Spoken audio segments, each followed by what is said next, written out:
रोज एक नई कहानी देखने के लिए चैनल को सब्सक्राइब करें और बेल आइकन दबाना ना भूलें। शीतल एक बहुत ही अच्छी, सुंदर और सुशील लड़की थी। वो पढ़ाई लिखाई और हर काम में कुशल थी, लेकिन बहुत छोटी सी उम्र से ही उसके बाल सफेद होना शुरू हो गए थे और सभी लोग उसके सफेद बालों का खूब मजाक बनाते थे। उसकी माता पार्वती और पिता शिवम अपनी बेटी की शादी की चिंता सताती रहती थी। ऐसे ही एक दिन जब वो सुबह कॉलेज जा रही होती है, तब उसकी टक्कर विनोद नाम के लड़के से हो जाती है। अंधे हो क्या? देख कर नहीं चल सकते? ओह, आई एम सो सॉरी। आपको कहीं लगी तो नहीं आंटी जी? आंटी? तुम्हें क्या मैं आंटी नजर आती हूँ?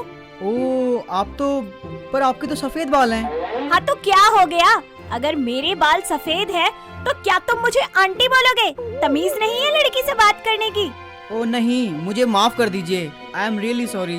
सुबह सुबह सारा मूड खराब कर दिया मेरा। ये बात बोलकर शीतल वहाँ से अपने कॉलेज के लिए निकल जाती है। कॉलेज पहुंचकर जब वो अपना लेक्चर अटेंड करने क्लास में जाती है, तभी प्रिंसिपल एक नए प्रोफेसर के साथ वहाँ आती है, जो कोई और नहीं बल्कि वही विनोद होता है। और वो शीतल को देखकर कुछ भी नहीं कहता, बस पढ़ाना शुरू कर देता है।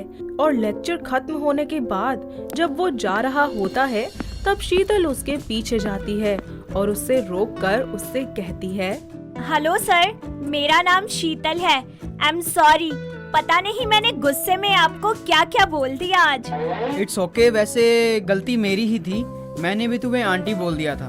कोई बात नहीं सर, अब तो मुझे आदत सी हो गई है। खैर, nice to meet you sir.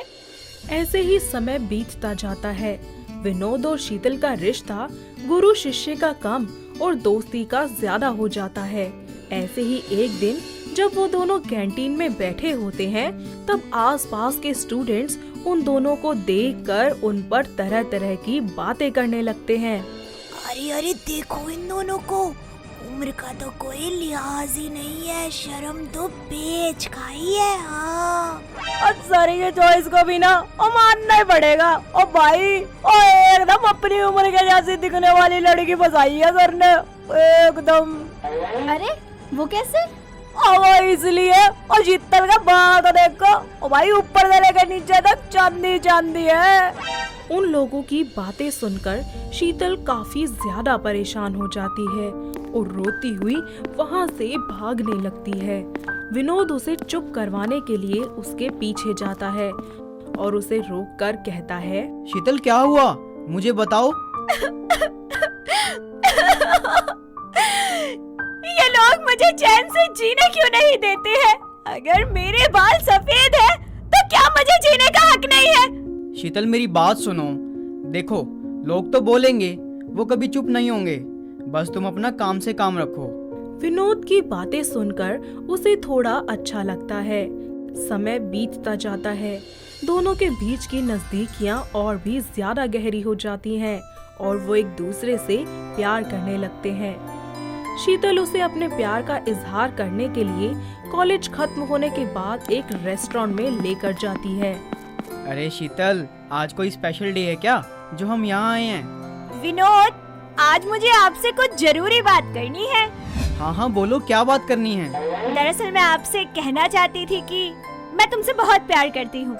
शीतल, प्यार तो मैं भी तुम्हें बहुत करता हूँ, लेकिन आज तक कहने की हिम्मत ही नहीं हुई, क्योंकि मेरी और तुम्हारी उम्र में थोड़ा गैप है।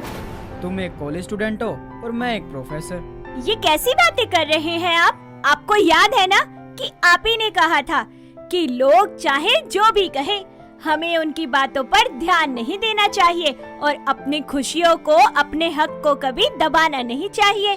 तुम सही कह रही हो शीतल, आई लव यू। ये बात बोलकर वो दोनों एक दूसरे को गले लगा लेते हैं। थोड़े ही दिन में शीतल की कॉलेज की पढ़ाई पूरी होने के बाद वो दोनों अपने घर वालों को अपने प्यार के बारे में बता देते हैं। घर वाले मिलकर उन दोनों की शादी करवा देते हैं, लेकिन शादी के बाद उसकी सास हेमलता उसके सफेद बालों के कारण आए दिन उसको ताने कसती रहती और उसे बुरा भला कहती रहती थी। ऐसे ही एक दिन, अरे यो बहू, कहाँ मर गई? हाँ जी माँ जी, कहिए। अरे क्या हुआ तुझे? इतना थकी थकी क्यों दिख रही है? वो क्या है ना माँ जी, सुबह से काम में लगी हूँ, इसीलिए अब मैं बहुत थक गई।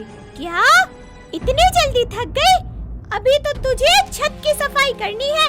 माँ जी, अब मेरी बिल्कुल हिम्मत नहीं हो रही कोई काम करने की। प्लीज आज आप बाहर से खाना मंगवा लीजिए ना। चल जाके काम कर, खाना बना। शीतल के वहाँ से चले जाने के बाद हेमलता बोलती है, विनोद भी ना पता नहीं क्या सोचकर इस बुढ़िया को अपनी बहू बनाकर ले आया। जहाँ भी जाती हूँ लोग इसके सफेद बाल देखकर मेरी बेइज्जती करते हैं। शीतल ये सारी बातें सुन लेती है और रोते हुए खाना बनाने लगती है। शाम को विनोद घर पर आकर सबको एक खुशखबरी सुनाने के लिए बाहर बुलाता है।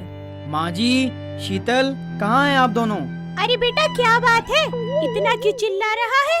क्या बात है विनोद, आज आप बड़े खुश लग रहे हैं। अरे खुशी की ही तो बात है, मेरी ऑक्सफोर्ड कॉलेज में एज अ लेक्चरर जॉब लग गई और अब मैं लंदन जाकर पढ़ाऊंगा। अरे वाह मेरे लाल, तूने तो बड़ी अच्छी खबर सुनाई है। शीतल विनोद से कुछ नहीं कहती और थोड़ा मुस्कुराकर अपने कमरे में चली जाती है। विनोद को इस पर थोड़ा डाउट होता है और वो उसके पीछे जाकर उससे पूछता है, अरे शीतल, क्या हुआ? तुम खुश नहीं हो क्या? नहीं विनोद, वो दरअसल बात ये है कि। तभी शीतल विनोद को सब कुछ बताती है कि उसके साथ क्या क्या हुआ, जिसके बाद विनोद कहता है, अरे माँ भी ना। शीतल, तुम उनकी बात का जरा सा भी बुरा मत मानो, मैं हूँ ना तुम्हारे साथ, तुम मेरे साथ बस लंदन चलो। थोड़े ही दिन बाद वो लोग लंदन चले जाते हैं। वहाँ जाकर हेमलता जब और भी लड़कियों के पूरे पूरे सफेद बाल देखती है, तब उनमें से एक को रोककर वो कहती है, अरे बेटी, तू भी वक्त से पहले बुढ़ी हो गई क्या? What did they say? Can you please tell me? Oh, my mother-in-law said that your hair is so pretty. Thank you. By the way, your hair is so pretty too. माँ, आप ये क्या कर रही हैं? अरे यहाँ पे अक्सर बच्चों के जन्म से ही ऐसे बाल होते हैं। क्या? बचपन से? अरे बड़े पागल से लोग हैं यहाँ के बेटा। वो लोग वहाँ से अपने नए घर में चले जाते हैं। सब कुछ सही हो रहा होता है। ऐसे ही कुछ दिन बीत जाते हैं और एक दिन विनोद शीतल को लेकर लंदन के बहुत बड़े हेयर स्पेशलिस्ट डॉक्टर के पास जाता है ताकि वो उसका इलाज कर सके।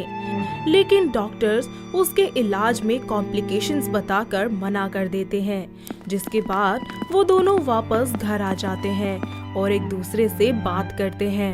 अब क्या होगा विनोद? तुम्हारी माँ जी तो कभी मुझे ताने देना और कोसना छोड़ेंगे ही नहीं। मैं क्या करूँ?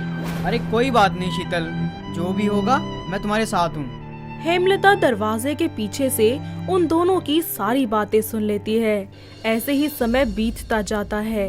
वो अपने आसपास जब सफेद बालों वाले दूसरे लोगों को देखती है तो वो उनसे घुलती मिलती है और तब हेमलता को इस बात का एहसास होता है कि इन लोगों की तरह से खुश होने का अधिकार उसकी बहू को भी है और वो अपनी बहू शीतल के पास जाती है और बेटे के सामने ही उससे माफी मांग लेती है। बहू, मुझे माफ कर दे, मैंने अनजाने में हमेशा तेरा मजाक उड़ाया और न जाने तेरे ऊपर कैसे कैसे अत्याचार किए। मुझे माफ कर दे बेटा। कोई बात नहीं माँ जी, आप बड़ी हैं, आपको बोलने का हक है। वैसे एक बात कहूँ, तू इन सफेद बालों में ना उन अंग्रेजन से कम नहीं लगती। वो दोनों हंसने लगते हैं। शीतल और उसकी सास एक दूसरे को गले लगा लेते हैं और पूरा परिवार एक साथ खुशी खुशी रहने लगता है। तो दोस्तों, कैसी लगी आपको हमारी ये सफेद बालों वाली बहू? क्या आपके घर के आसपास भी है कोई ऐसा जिसके इसी तरीके से सफेद बाल हो? अगर हाँ, तो हमें कमेंट करके जरूर बताएं। दोस्तों, अगर आपको ये कहानी पसंद आई तो इसे लाइक करें, शेयर करें और कमेंट करके बताएं कि कहानी में आपको सबसे अच्छा क्या लगा।